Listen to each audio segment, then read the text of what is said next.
Tara na, baby. Tara, tara. Tara. Baba na tayo. Subukan natin bumaba kung kaya natin dalawa. Tara, wag ka magpipiglas, ha. Tara, Lai. Tara. Tara na. Alika na. Tara, tara. Hindi kita mabubuhat at injured si mami. Tara. Tara na. Baba ka na. Tara. Tara, baby. Tara. Ayan. Binaba ko na siya. Binuhat saglit. Try namin bumaba.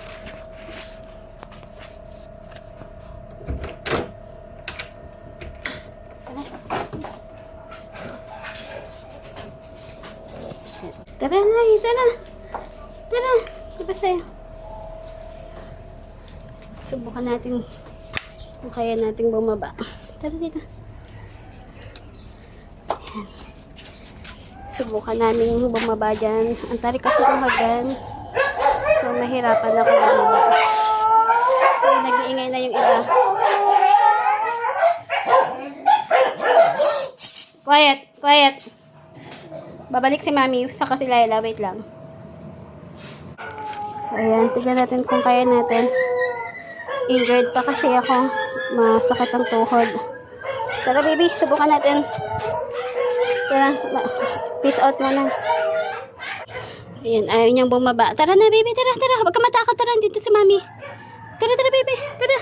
Hindi kita mabubuhat eh. Tara, baby. Tara na, tara na. Check up tayo. Check up. Tara. Sige na. Take a step. Baka malaglag tayo. Halika na. Huwag ka magpapigil. Huwag ka na magpaano. Tara na, baby. So, ayan na. Isakay ko na siya. Pedicab. Kasi, hindi ko siya pwedeng i-jeep. Medyo pricey. Pero, okay na to. Nakakahingal kasi nagpapabigat siya. So, yan. Papunta na kami sa vet.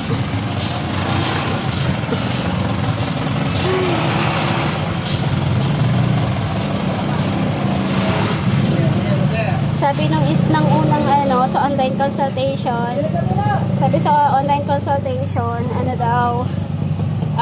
parang hindi biometra. So, kailangan talaga i-check.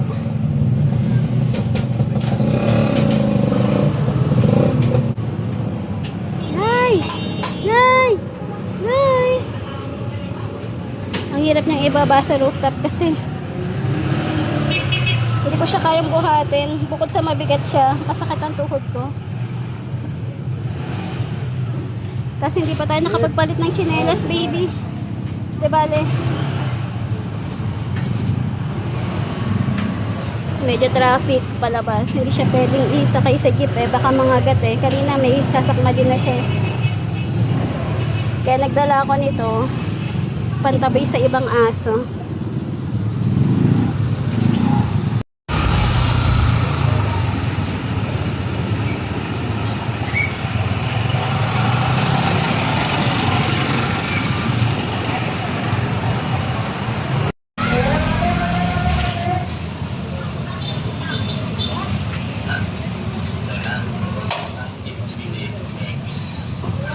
Sandal siya doon sa tuhod ko.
Ay, umalis ka dyan. Hindi naman ikaw ang papainumin ng gamot. May lagnat ka ba? Ah, si Laila, oh. Tara, Lai. Tago na si Laila. Ayaw niya uminom. Tara, Lai. Tara. Napainom ko pa naman siya ng isa pang drops. May konti pang natapon. Pero sobrang konti lang nun. Bale 2 ml. So, tig 1 ml lang. Kasi yung drops pang 1 ml lang. So, ayan. Nakawin na kami galing vet. Painom ko na siya ng gamot sa lagnat. Magawa ko ng isa pang video para dun sa consultation. Bawal kasing mag-picture saka mag-video sa loob ng clinic. So, explain ko na lang yung mga nireseta saka yung mga dapat gagawin kay Laila. Medyo magastos siya pero kailangan magpag-isipang mabuti kasi kung isa-surgery, wala rin kasiguraduhan daw na mabubuhay kasi yung sa anesthesia pa lang, baka hindi na kayanin. Kasi malaki na, sobrang malaki na yung mammary tumor pala, hindi pala pyometra.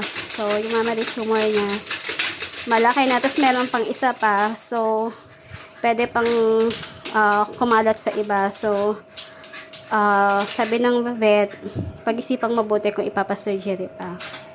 Pero kung ipapasurgery, baka sa anesthesia pa lang hindi nakakayanin. So, ayun, pag-isipan kong mabuti. Gawa ko na isa pang video para doon. Thank you sa nag-donate. Salamat po.